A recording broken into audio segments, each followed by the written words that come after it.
días, jóvenes. Gracias por estar en este día. Para mí siempre es un gusto poder interactuar con los estudiantes, sobre todo, bueno, son las personas que tal vez yo en lo personal respeto mucho, porque son jóvenes que tienen el deseo de superarse, de aprender. Y para mí eso es un motivo de satisfacción, encontrar gente que tenga deseos de superarse, de aprender, de ser mejor todos los días. Vamos a seguir nuestro tema. Ayer quedamos por aquí. ¿A qué se debe la tasa de mortalidad elevada en el cáncer de esófago? Entonces, muchos dicen que cuando se hace el diagnóstico, pues ya la enfermedad está muy avanzada y muy poco ya se le puede ofrecer al paciente. En esta patología, como en muchas, los cánceres pueden ser asintomáticos de inicio y no dar ninguna sintomatología. O puede haber sintomatologías, pues lo que se llama el síndrome paraneoplásico, pero manifestar molestias por otros sitios, otros órganos, pero no el que está afectado. Entonces, ese es los síndromes paraneoplásicos. Aquí, pues, a veces los pacientes no es que tengan síntomas tardíos, sino que la enfermedad necesita avanzar e infiltrar para poder manifestar. Entonces, cuando el paciente ya manifiesta, en muchos casos, ya acude al hospital, pero se evidencia que la enfermedad está muy, muy avanzada. Y ya no es igual pensar en un tratamiento curativo, porque hacemos el diagnóstico, hacemos los exámenes de extensión y determinamos la enfermedad hasta dónde llega. Y rápidamente, pues, tomamos la conducta. Es un tratamiento ya paliativo. ¿De qué manera vamos a hacerlo? O todavía estamos en un tratamiento, en la posibilidad de un tratamiento con intención curativa. Esto varía de una región a otra.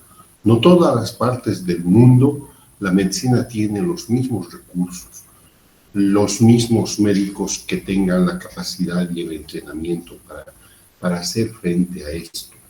Entonces, no todos los países cuentan con los recursos.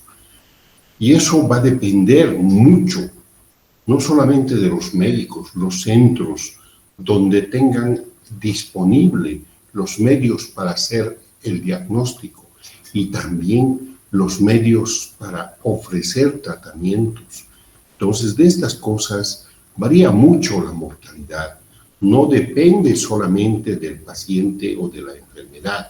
Sí es cierto que la etapa en la cual se encuentra la enfermedad es muy importante, pero hay otros factores que se escapan. Y estos son, por ejemplo, los recursos.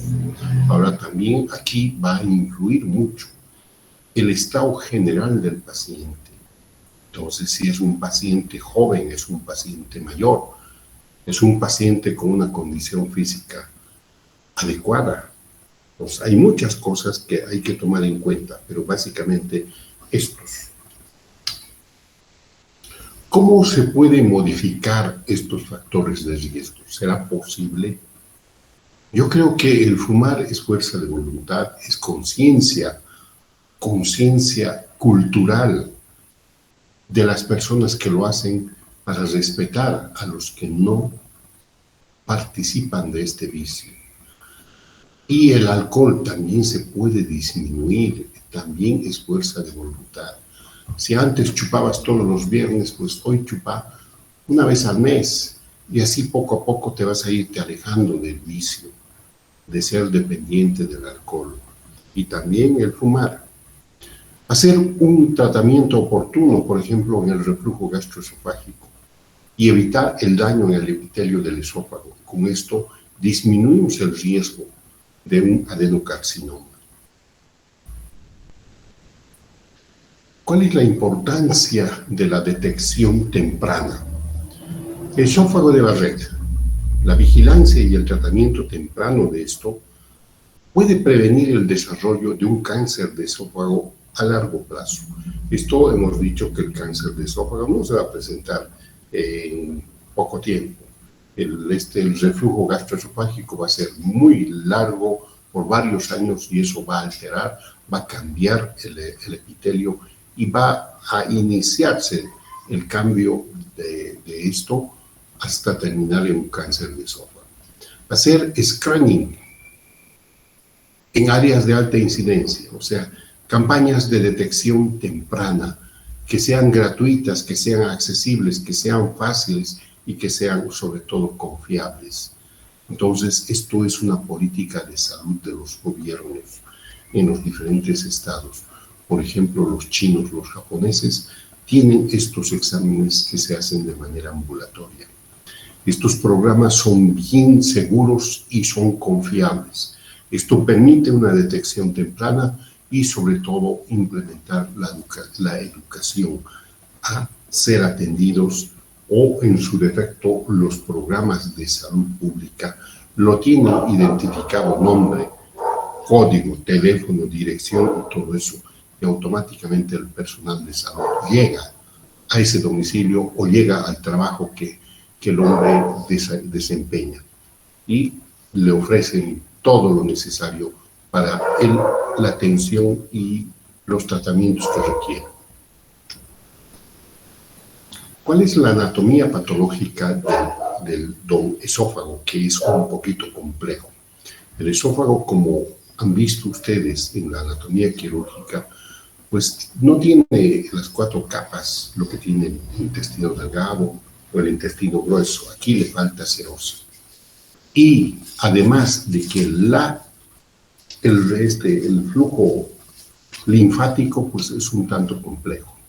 Una parte va arriba, otra parte va abajo, otra parte, el de arriba puede bajar al del medio y el inferior puede subir al del medio. Entonces, es un poquito complejo el drenaje linfático y por ende también esto hace que el pronóstico sea un poquito más complicado para estos pacientes por la situación anatómica. No hay serosa, no hay esta capa que es muy importante, que en muchos casos puede que no tenga o me digan que no tiene trascendencia. Yo creo que sí tiene trascendencia, porque en cierta forma todo lo que la vida y Dios nos ha dado hay que cuidar y tiene una razón de ser, de estar. Pero en el esófago vamos a ver anomalías congénitas, trastornos inflamatorios, hasta las neoplasias malignas. Diferentes patologías en este grupo. Este entendimiento de estas alteraciones es crucial para hacer un diagnóstico adecuado y seleccionar los tratamientos en las diferentes enfermedades que afectan el esófago, llámese anomalías congénitas o patologías inflamatorias y por ende también las lesiones malignas. ¿Cuál es la histología que predomina en el cáncer de esófago? La primera es el carcinoma epidermoide, el carcinoma de células escamosas. No, esto no es otro, es el mismo carcinoma epidermoide o el carcinoma de células escamosas. El 90% de estos cánceres en el esófago es de este tipo. Otra histología es el adenocarcinoma. Hasta el 5% de todos los cánceres del esófago ocupa el adenocarcinoma. Y otros tipos histológicos, el 5%. Total, tenemos el 100%. En esto de otros, que es el 5%, hay que mencionar otras patologías. Los linfomas, que cada vez se hacen más frecuentes. ¿Por qué razón? Porque sencillamente los linfomas son patologías crónicas que afectan o se presentan en las personas inmunodeprimidas. ¿Quiénes son los principales inmunodeprimidos? Los pacientes portadores del virus, del SIDA. O sea, el SIDA es una enfermedad que afecta al estado inmunológico. Y en estos pacientes es más frecuente ver las patologías llamadas linfomas. Los linfomas que dependen o se originan o afectan los ganglios linfáticos, o los linfomas extraganglionares, el linfoma tipo Maltz, por ejemplo.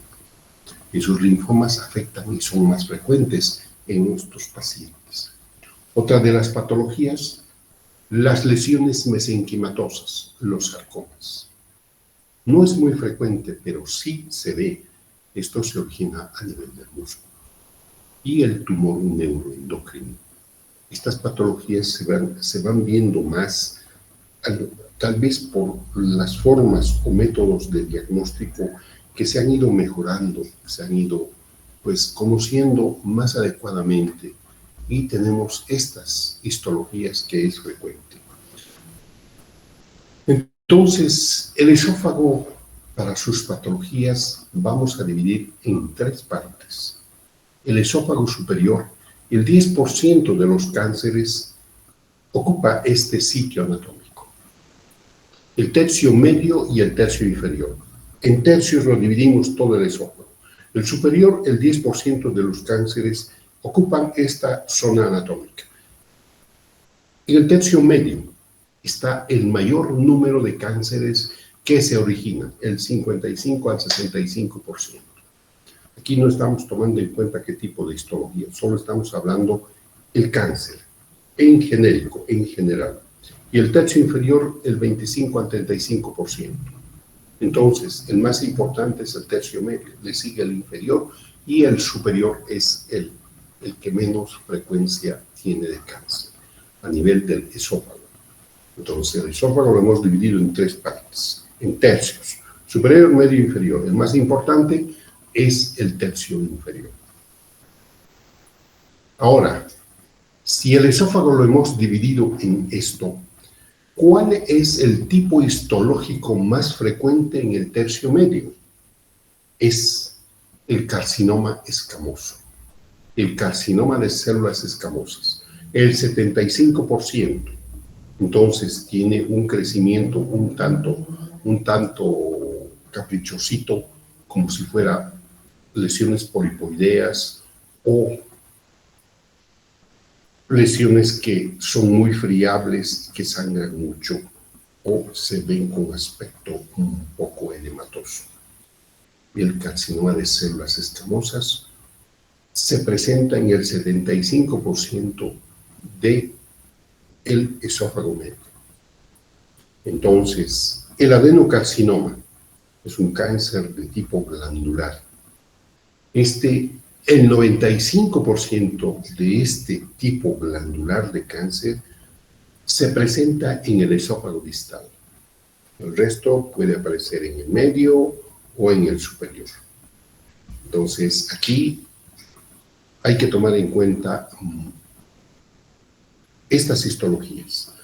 Ahora, las otras histologías pueden ocupar, no tienen trascendencia, pueden ocupar el tercio medio, que es el más afectado, o puede ser el linfoma, que puede afectar cualquier segmento. El sarcoma, pues, vamos a decir que el esófago tiene una capa muscular. El leiomioma es una lesión benigna que se origina en el músculo. Puede presentarse, es benigno, pero el leiomiosarcoma es maligno, es un sarcoma que se origina en el músculo.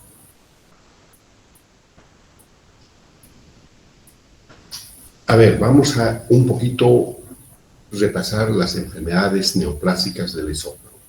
El carcinoma de células escamosas se origina en las células escamosas del epitelio esofágico. Este tipo de neoplasia es más frecuente, hemos dicho, en Asia y África y Oriente Medio. El adenocarcinoma se origina en las glándulas del esófago. Se asocia a esófago de Barrett y el reflujo gastroesofágico. Y esto se presenta con más frecuencia en el tercio inferior, y también por geografía hemos dicho que es más frecuente en los Estados Unidos o en la parte occidental de las Europas. El linfoma esofágico se origina en los tejidos linfoides, o sea, el ganglio y el conducto, o también puede originarse extraganglional, el linfoma de tipo MALT. Entonces, esto hay que tomarlo en cuenta. El esófago de Barrett es la condición en la cual el epitelio escamoso del esófago es reemplazado por un epitelio columnar metaplásico, debido a un daño permanente por el ácido del estómago que refluye hacia el esófago. Puede ser por aumento de presión abdominal o puede ser por una hipotonía del esfínter esofágico inferior. O también puede participar, pues hay muchas gentes que duermen de manera caprichosa en situaciones un tanto que llama la atención, ¿no?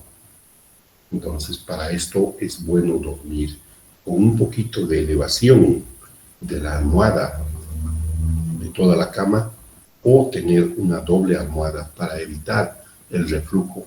Cuando uno está dormido, el cuerpo se relaja y el esfínter esofágico inferior también.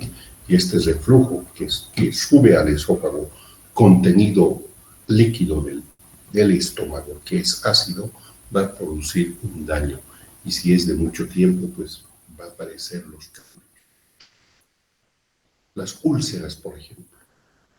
Las úlceras por reflujo. Si este reflujo es permanente por mucho tiempo, este contacto va a dañar la mucosa y va a llevar a una ulceración. Dependerá las esofagitis de primero, segundo, tercero o cuarto grado. Las de primero son lesiones puntiformes.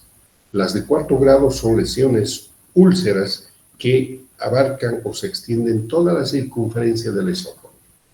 Entonces, esto requiere manejo médico, porque esto lo que está ocasionando las úlceras es por la quemadura del ácido gástrico a una zona donde no ha sido programado para soportar el embate del ácido, el ácido gástrico.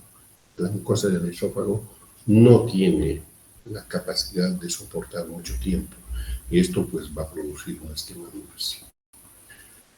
Otro de las úlceras infecciosas pueden ser por hongos, que es lo más frecuente, más que virales, por hongos. Las lesiones por hongos pues puede haber por contagio, puede haber en cavidad oral, en esófago, en estómago, en todo el tubo digestivo, desde arriba hasta abajo. Entonces son patologías crónicas cuya manifestación es un tanto caprichoso, porque si es en el tubo digestivo, la persona va a debutar con evacuaciones semilíquidas abundantes, sin causa aparente, sin ninguna molestia. La única molestia es 2, 3, 4 veces al baño, abundante, semilicuado. Y pasa, sin decir nada, pues hay mejoría, al poco tiempo nuevamente se va repitiendo esto. Entonces, ¿qué necesitas hacer? Es el cultivo. En el cultivo te van a reportar que hay honguitos, que hay esas cositas que produce el hongo, o en la endoscopía te van a decir lesiones, placas blanquecinas. Es una micosis. Y hay que dar tratamiento médico. Hablamos también de tumores benignos del esófago. Y en esto los papilomas no son tumores, sino que los papilomas producen cambios inflamatorios en el epitelio.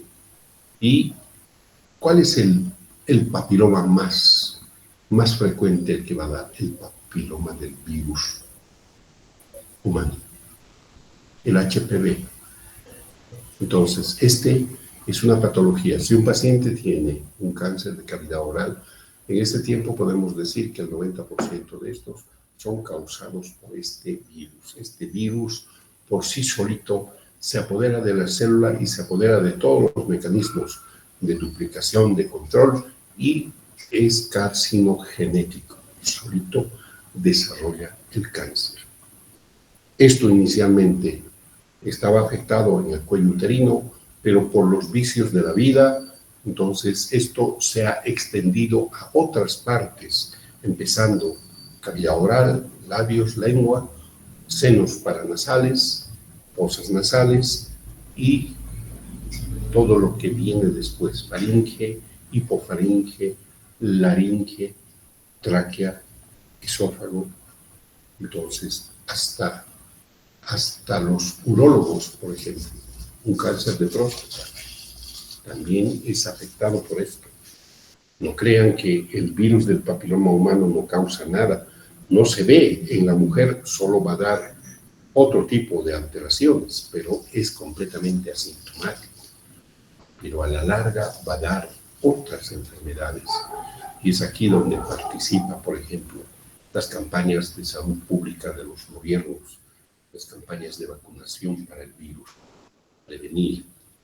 Entonces, pero esto debería hacerse uso tanto a las niñas como también a los varones, no solamente a unos. Y a las mujeres en edad fértil, a todas debería vacunarse, siempre y cuando no hayan ya entrado en contacto con el virus.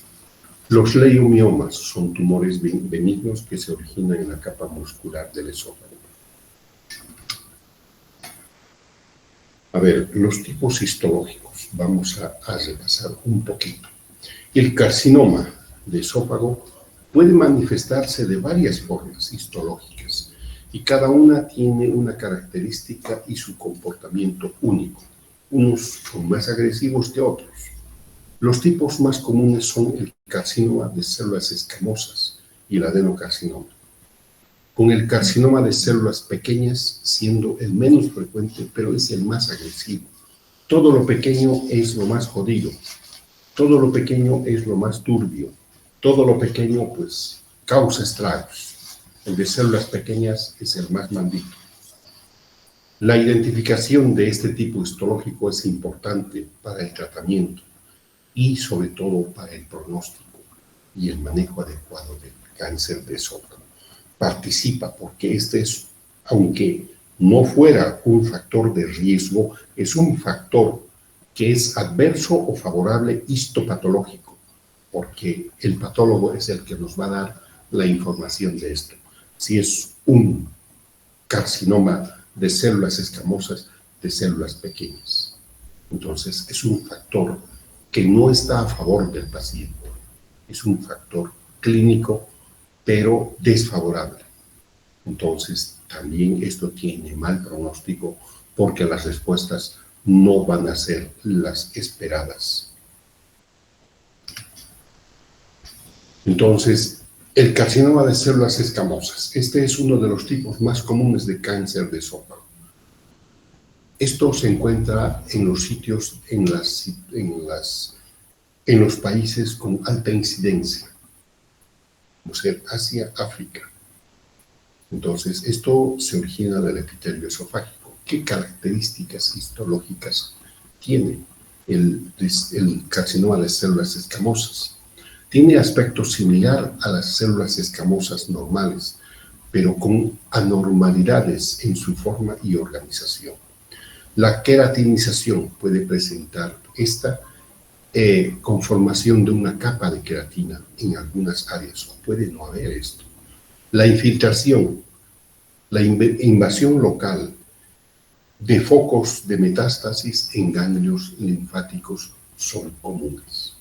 Entonces, este tipo de cáncer también se disemina por vía linfática. Aquí esto es ya lo que nos está diciendo.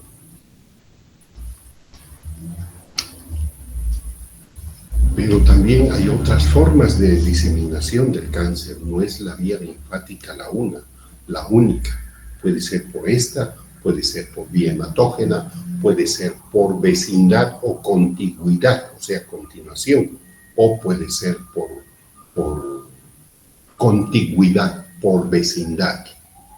Entonces, esas son las formas de diseminación del cáncer de esófago. Entre otro tipo de los histológicos tenemos el adenocarcinoma. Es común en América en Estados Unidos y en Europa. Se asocia a esta, hemos dicho, al esófago de Barrera y el reflujo gastroesofágico. Esto se origina en las glándulas. Este es el cáncer de origen glandular del esófago. El adenocarcinoma es un cáncer de tipo glandular del epitelio esofágico. ¿Cuáles son sus características histológicas? Células glandulares. Estas están localizadas en el esófago. Va a producir moco. Entonces, eso se puede ver por el simple hecho del tipo histológico adenocarcinoma. Son glandulares, la glándula que produce moco. Las estructuras tubulares y acinares se observan en este tumor. Es un tanto complejo, pero solo el patólogo es el autorizado y el que tiene la cualidad de diferenciarnos una biopsia, una muestra, el decirnos con estas características.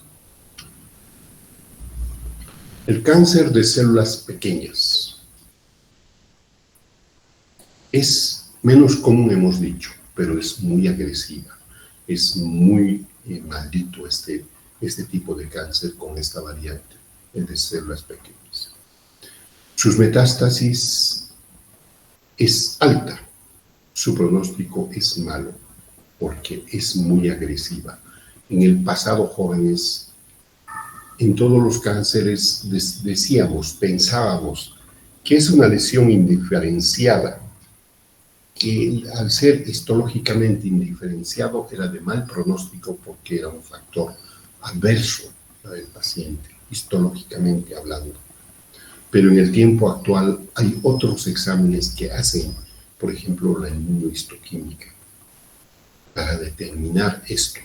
Antes estas lesiones indiferenciadas se presentaban en gente joven, gente que tenía el antecedente de tener familias con cáncer del mismo tipo. Entonces, las lesiones en personas jóvenes son más agresivas, pues esas características nosotros los considerábamos como lesión indiferenciada y como factor pronóstico adverso la edad del paciente. Pero nos llamaba la atención porque estos tipos de cánceres no tenían control, no se podía controlar. Es como un tractor, una locomotora que está bajando de una montaña, de una serranía. No se le puede frenar por el peso del motorizado. Entonces baja. Puede que baje lento, pero baja y nadie lo detiene. Esos tipos de cáncer en personas jóvenes de la misma manera. Hagamos lo que hagamos. Los tratamientos que aquel entonces había no modificábamos el pronóstico. La enfermedad nos ganaba. Entonces se deben a esta cuestión. En la actualidad la inmunohistoquímica nos hace la detección del factor de la sobreexpresión de un oncogeno, el CRB2, y esto engloba a estas lesiones indiferenciadas o de personas jóvenes. Y es una lesión que no se puede controlar. Son lesiones muy agresivas. ¿Cuál es su característica histológica de este tipo?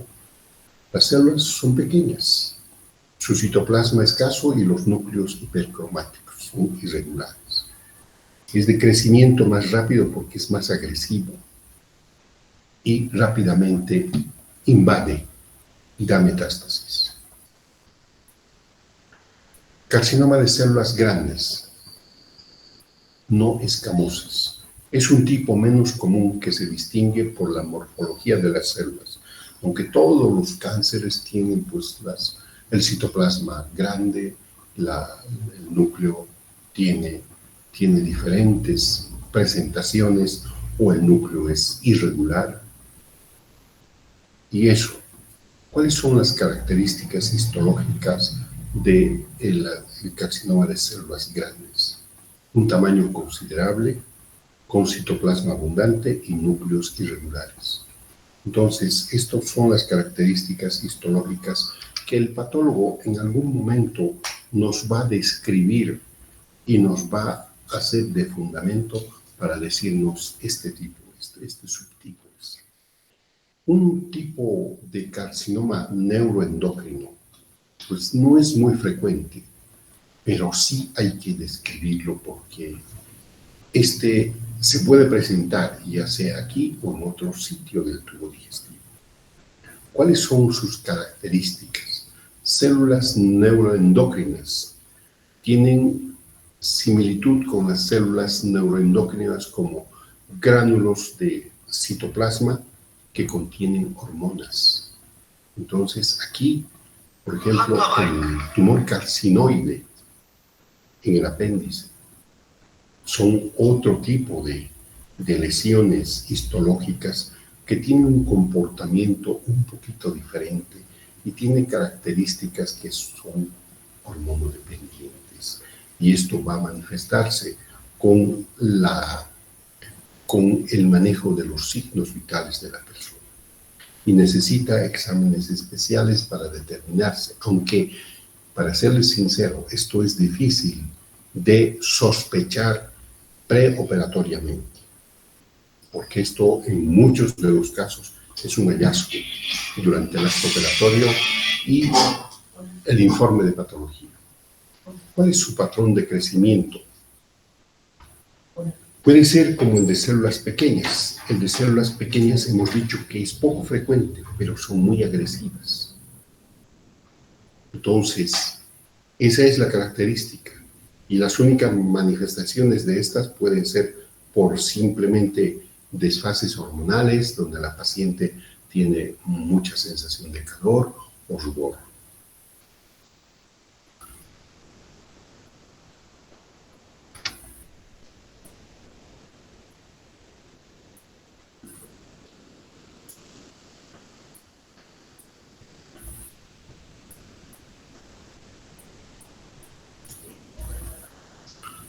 Los tumores mesenquimatosos, los sarcomas.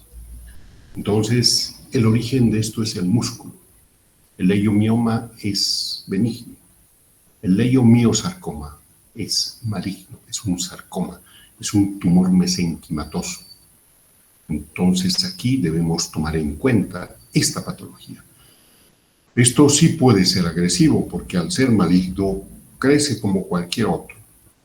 Su crecimiento es destruir todo lo que está ocupando el sitio anatómico y si sale de esto, pues invade órganos vecinos. Entonces, aquí, ¿cuál es la característica del leiomioma? Es bien definido con células musculares. El leiomiosarcoma también hay células musculares, pero con necrosis y mitosis abundante. La necrosis viene por el crecimiento exagerado. Entonces, el organismo no puede compensar con el aporte nutricional a la velocidad que este tumor crece y por eso se presentan las necrosis. Y las necrosis se pueden manifestar tomográficamente como si fuera un contenido líquido o un contenido que fuera hemático, pero es simplemente necrosis. Y la necrosis va a haber un contenido que es característico, no es gas, pero da la impresión de ser líquido y es central, no es periférico, es central en el tumor, la necrosis. Esa característica clínica. Ahora, ¿cuáles son los síntomas del cáncer de esófago? El principal, la disfagia. Otro que es patognomónico, la pérdida de peso. Unos pueden decir inexplicable, porque todavía no se ha llegado al diagnóstico. Es sintomático. Entonces, el paciente tiene ciertos cambios. Hay anorexia. La disfagia es el principal. Y la evidencia tal vez de o no de tumor. Puede haber un porcentaje considerable que no tenga ninguna molestia. Es completamente asintomático, el 10%. O la enfermedad sí progresa, sí avanza. Si esto hasta este momento ha sido asintomático, no hay disfagia, no hay pérdida de peso, o la pérdida de peso es mínima, que no es importante, el paciente puede continuar con su enfermedad y la enfermedad va avanzando y cambiando la extensión o infiltrando. Puede haber tos, puede haber una voz ronca por infiltración de los nervios. Puede haber dolor en el pecho o la espalda, o puede haber sensación de que hay una indigestión o sensación de acidez o sensación de quemadura, de un dolor ardoroso que supuestamente el paciente lo expresa, es que me sube aquí algo que me quema. Entonces puede manifestarse de esas maneras. Aquí vamos a volver a repasar esto de lo que hemos mencionado. La disfagia es el principal, el 90% de los casos, cuando es sintomático, cuando hay manifestaciones. Puede aparecer lentamente, puede ser inicialmente para sólidos, y si esto va a persistir, va a progresar, va a ser una disfagia para líquidos. Entonces, ¿qué es la disfagia? Es el dolor al tragar el alimento. Otro de los factores que son muy importantes en la clínica es la pérdida de peso. Entonces, se va a acompañar. La pérdida de peso va a depender de cuán agresivo es la enfermedad, de ciertas características, desde el tamaño del tumor.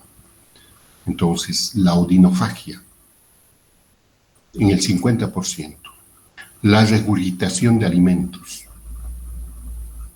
la halitosis, el mal olor, el dolor retroesternal, pero es un dolor tipo ardoroso, como sensación de quemazón. Va a haber hipersalivación, puede haber neumonía, puede haber broncoaspiración. Si el paciente tiene el reflujo de mucho tiempo, este es el riesgo más importante, la broncoaspiración. O sea que el reflujo del estómago sube, asciende por el esófago y puede salir hasta la faringe y con movimiento respiratorio aspirar hacia el pulmón. Y eso es la broncoaspiración, que es secundaria a esta patología. Entonces es un poquito variable y esto depende de la localización de la enfermedad. Si la enfermedad ya está avanzada, esto lo que hemos dicho es lo común, pero puede haber un porcentaje que hemos dicho del 10% que es prácticamente asintomático. No tiene disfagia, no hay pérdida de peso o la pérdida de peso es mínima y el paciente está comiendo, está haciendo sus necesidades de manera natural, sin ninguna alteración. Entonces la enfermedad está creciendo, no porque no haya manifestaciones, no hay enfermedad. Si ha habido un pequeño avistamiento de esto, es para darle atención. Si la enfermedad está avanzada, puede acompañarse de hematemesis por las ulceraciones que produce el tumor o el cáncer, o puede depender de fístulas, que puede estas fístulas ir al bronquio y producir esto de las hematemesis. Tos por las fístulas es más frecuente. Por vecindad esto se va a fistulizar. El esófago está por delante de la tráquea. Entonces hemos hablado de invasión por contigüidad, o sea, por vecindad. Puede haber síntomas neurológicos, por ejemplo, el síndrome de Claudio Bernard Horner. Aquí vemos la segunda imagen. Si ustedes ven el párpado del ojo derecho con el párpado del ojo izquierdo, está a un nivel diferente el párpado superior. El párpado superior del lado izquierdo está un poco más bajo. El exophthalmos es una protrusión del globo ocular. Pareciera que está queriendo salir, pero aquí este párpado está caído, está cubriendo casi la pupila. Es su característica. La otra condición, el tamaño de la pupila del ojo derecho, es más grande, el otro es más pequeño. Es una pupila miótica. Entonces, y la otra condición que se acompaña a este síndrome es la anhidrosis de la mitad de la cara, del lado izquierdo. ¿Por qué? No transpira, no hay sudoración en esta parte. Esa es la triada clínica característica del síndrome de Claudio Bernard Horner. Puede haber epistaxis, pero ya es una cuestión ya avanzada por alteraciones hematológicas o por alteraciones en la coagulación de la sangre o derivado de las metástasis. Puede haber dificultad respiratoria, puede haber metástasis a nivel de encéfalo o mediastino, etc.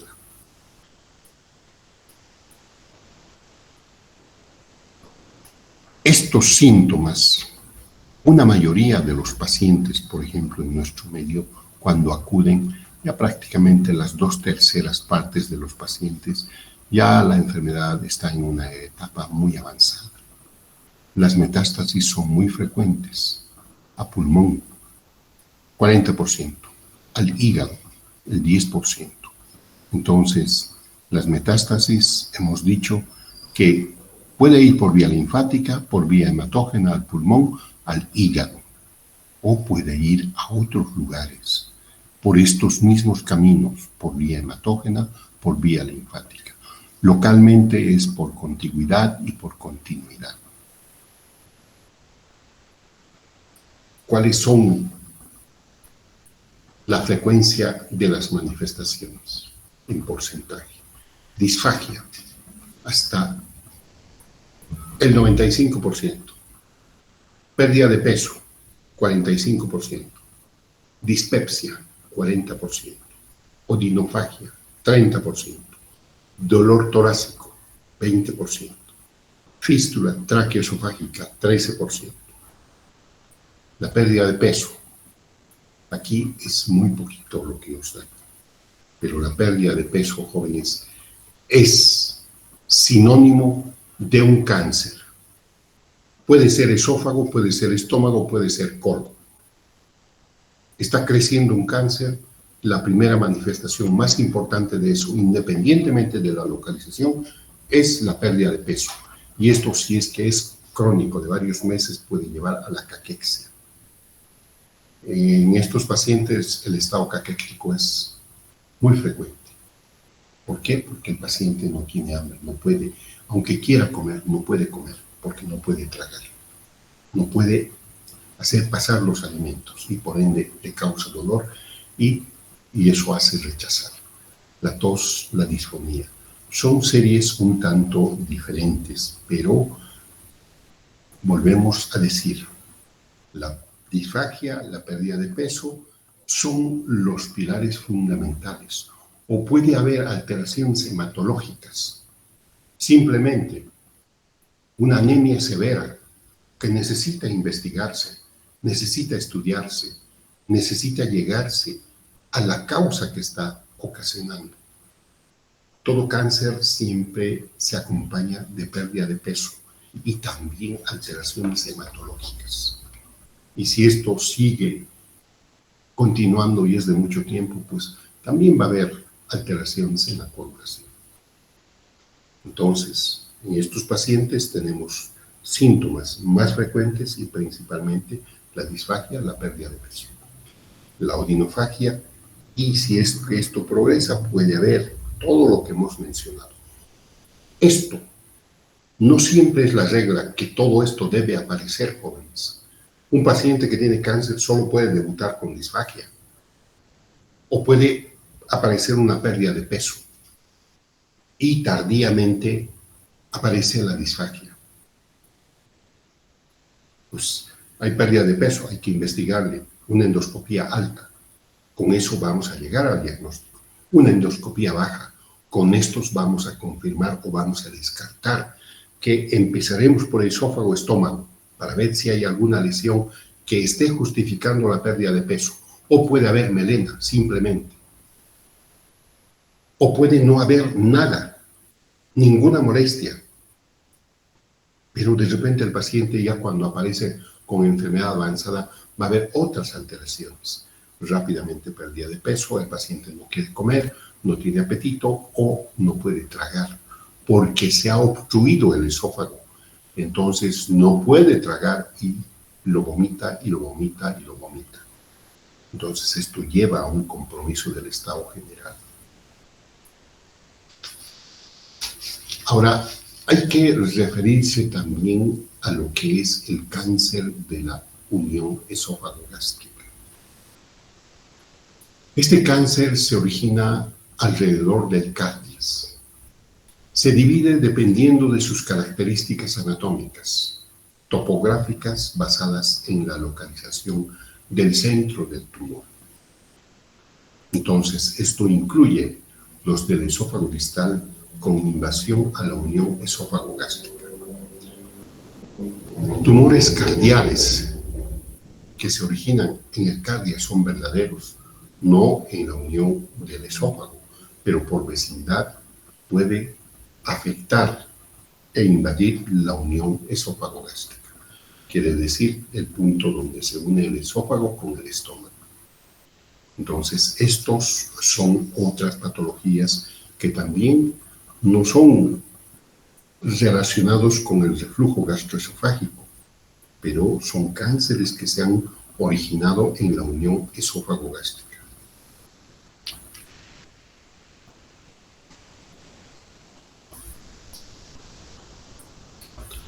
El esófago de Barrett, jóvenes.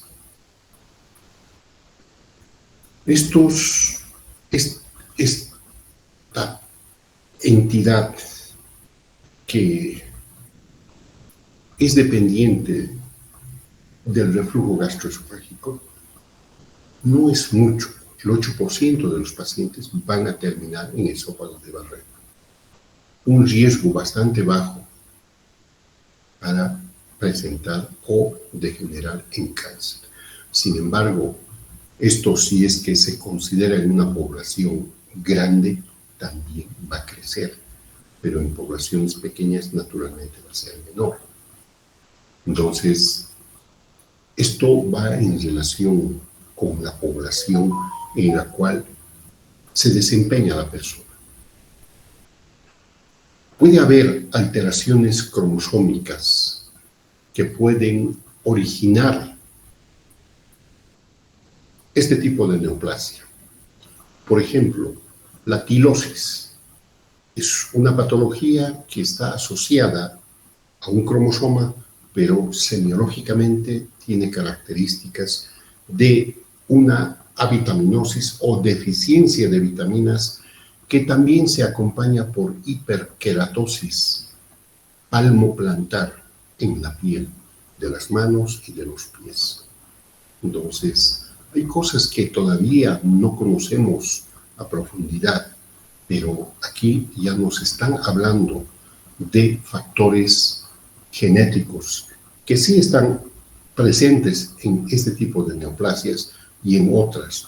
Lo que nos falta es simplemente que llegue el conocimiento. Probablemente en otros lugares esto ya está bien establecido, ya está bien conocido, pero para que se traduzca, por ejemplo, un libro del inglés al español, mínimamente han tardado pues 10 años.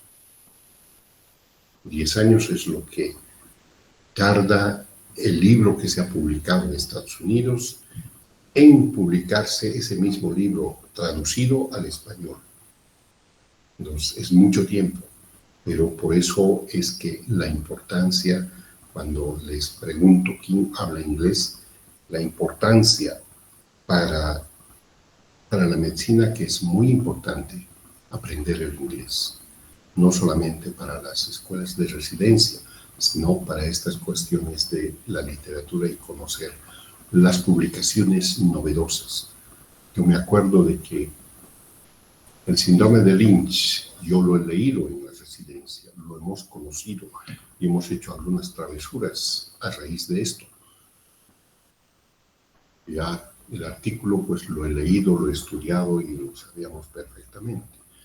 Y ha pasado como 10 años desde que yo estaba aquí. Se me ha ocurrido comprarme un libro de cirugía.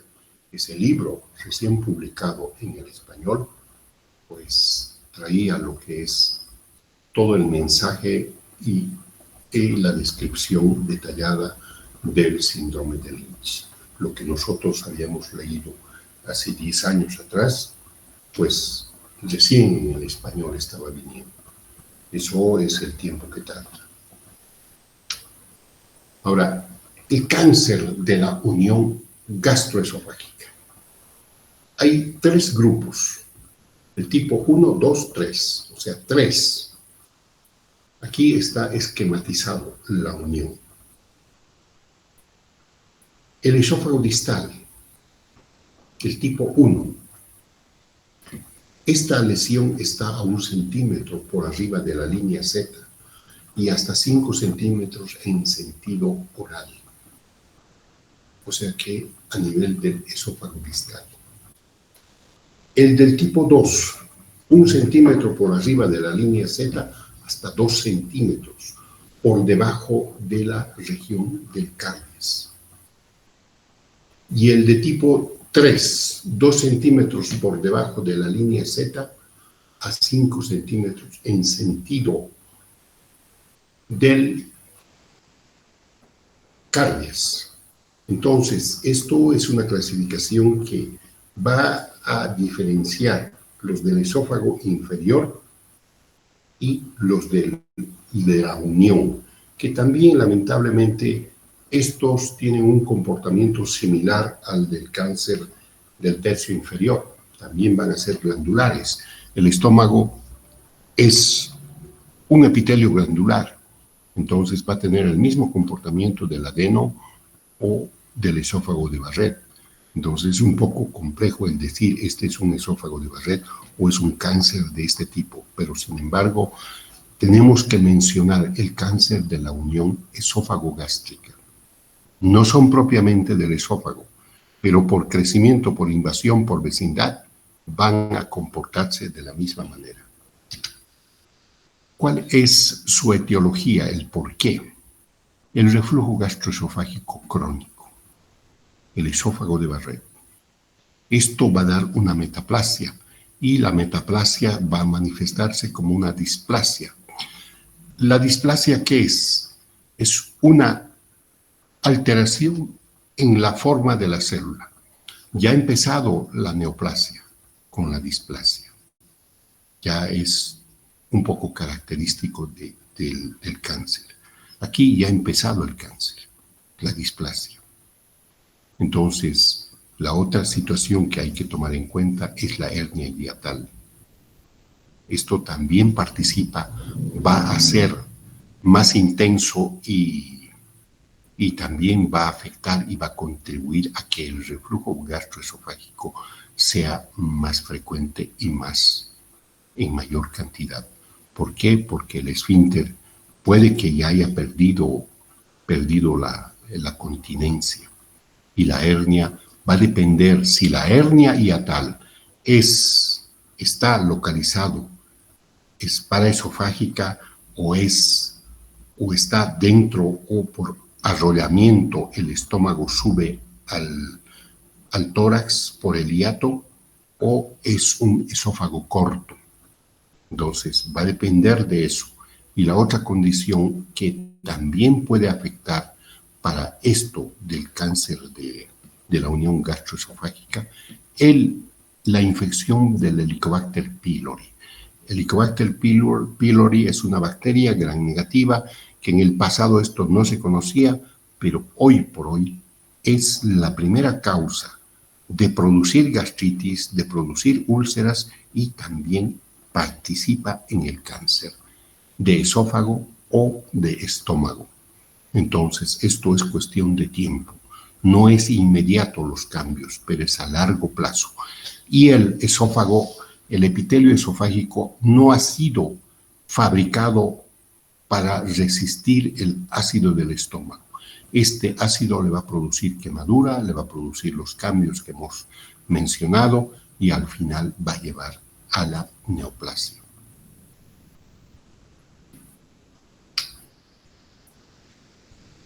El de tipo 1, hay metaplasia intestinal en el 80%. Esto es el esófago de Barrett. En el de tipo 2, 30-40%. En el de tipo 3, solo el 2%. El 70% son de tipo difuso, la clasificación de Lauren de cáncer gástrico. Según esto es lo que se utiliza para clasificar el cáncer de estómago. El de Lauren en dos tipos, el difuso o uno es bien diferenciado y el otro es indiferenciado. El bien diferenciado es el que tiene mejor pronóstico. El indiferenciado es un cáncer que crece, que es de crecimiento o extensión submucosa. Ese es el peor porque no se puede hacer el diagnóstico. Ese crecimiento es por debajo de la mucosa. Tomas biopsia de la mucosa es normal, pero la persona tiene un cáncer que va creciendo por debajo de la mucosa. Y ese cáncer puede extenderse a todo el estómago y tus biopsias son negativas, pero el paciente tiene sintomatología. Entonces, ese es el de mal pronóstico, es una lesión indiferenciada. Entonces, a eso más o menos se refiere esto del 70%. ¿Cuáles son los síntomas del cáncer de la unión gastroesofágica? Son muy parecidos al cáncer de estómago o el del esófago que hemos mencionado. La disfagia, la pérdida de peso. Estos van tomaditos de la mano.